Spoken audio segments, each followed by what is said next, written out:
Hi everyone. So this will be our last project together and one of the last videos. What I'm going to demonstrate to you in this video are some methods for folding the your project for dyeing, and then I will, on the Monday before we begin sessions, I'll show you how I mix up the soda ash, but that's something that I will do and that will be ready for you when you come in. But it will just be an instructional video telling you how to do it. So what we are doing to introduce you to working with dyes is we're going to do a simple resist dyeing on a bandana. Okay, that's these right here. The bandanas, it's a little hard for you to see in the video, but they are on the table back here, the drawing table at the back of the costume studio. You can see them there. And there will also be rubber bands there for you to pick up of various sizes, and possibly some blocks of wood or other things that you might want to use as you're experimenting with how to fold your fabric.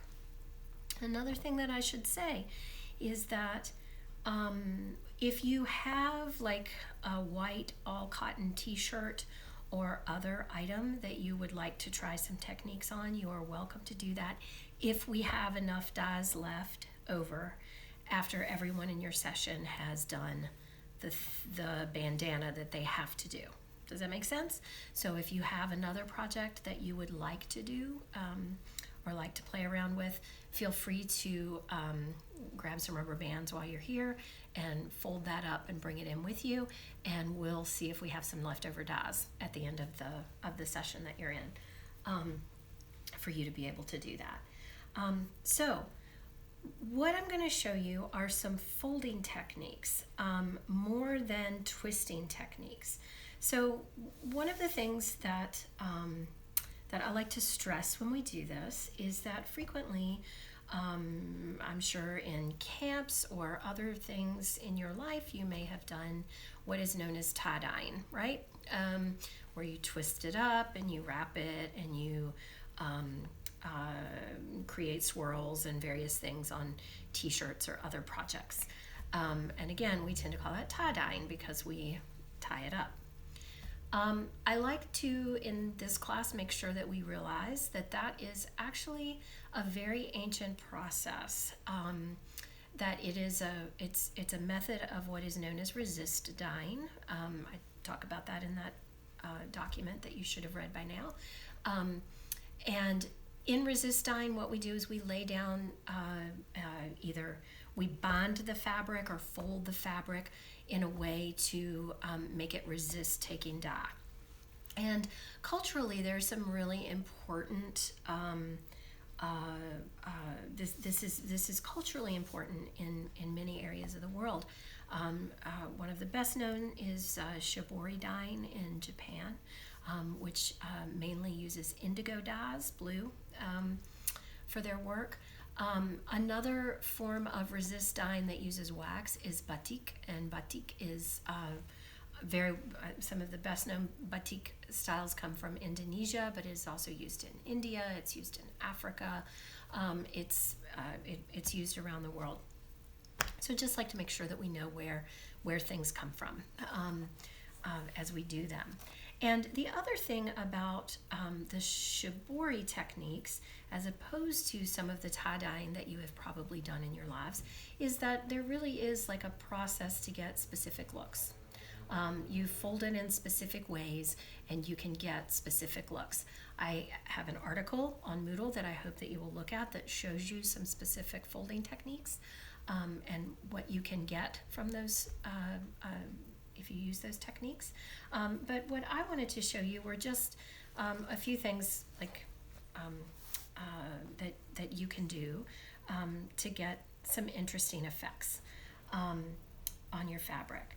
So one of the things that I like to do is to do just some accordion folding, which means that I'm going backwards and forwards with the fabric.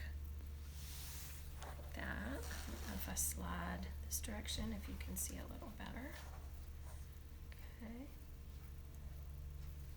And the size this is going to create when I'm done, because I'm going to then accordion it the other direction, it's going to create sort of a square pattern on the fabric.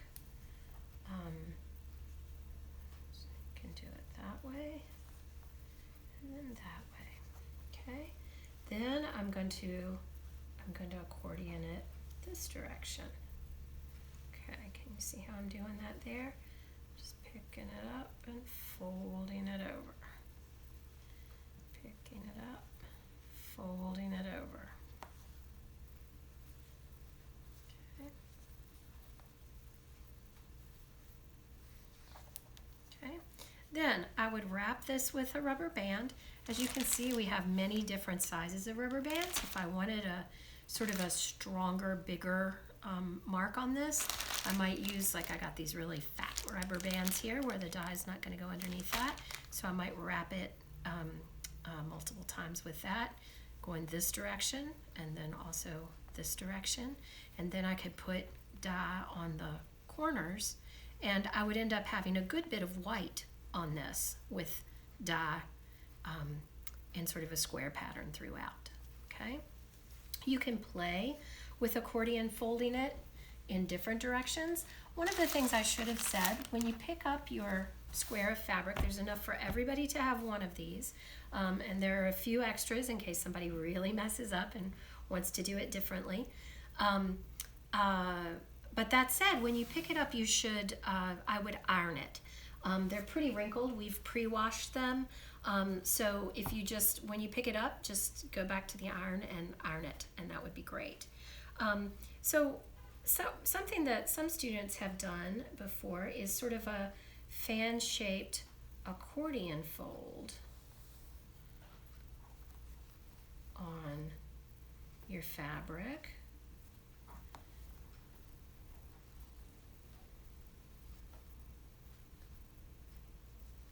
Kind of like that. If you want, you could take some safety pins with you. If you can see down here at the bottom where it's having a little bit of trouble holding on to it. If I had some safety pins, that might help me there.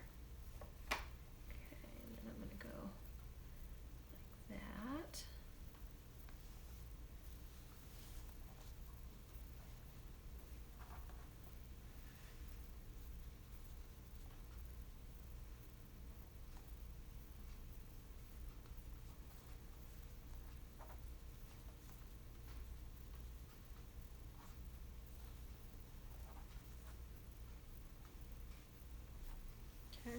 And again, I will maybe try accordion in it from this direction. That. So again, this is going to give me touches of color throughout, and depending on the size of rubber band that I use, I'm going to have, you know, a pretty significant amount of white left over in this. Okay. Something else that you can do, we have some blocks of wood. You can also go over to the scene shop and get some different shapes of wood, and you can sort of fold to them. So that's about that size, right? You see? Then I'm going to accordion fold like that.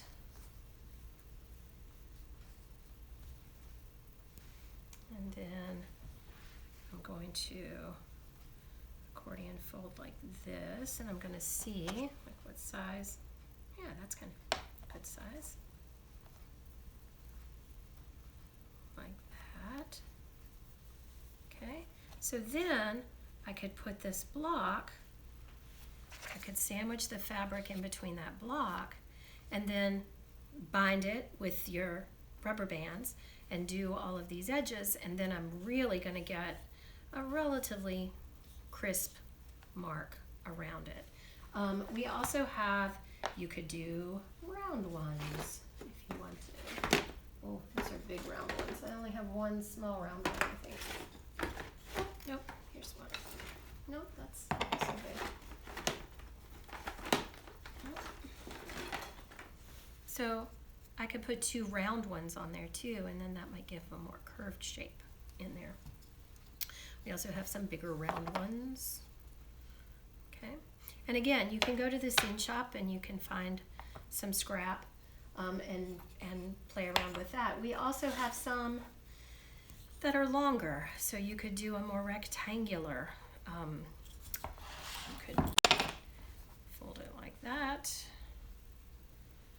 and then bring it back like that. And of course, you're not going to have as many folds, but you could have a more rectangular shape if you sandwich this in that way.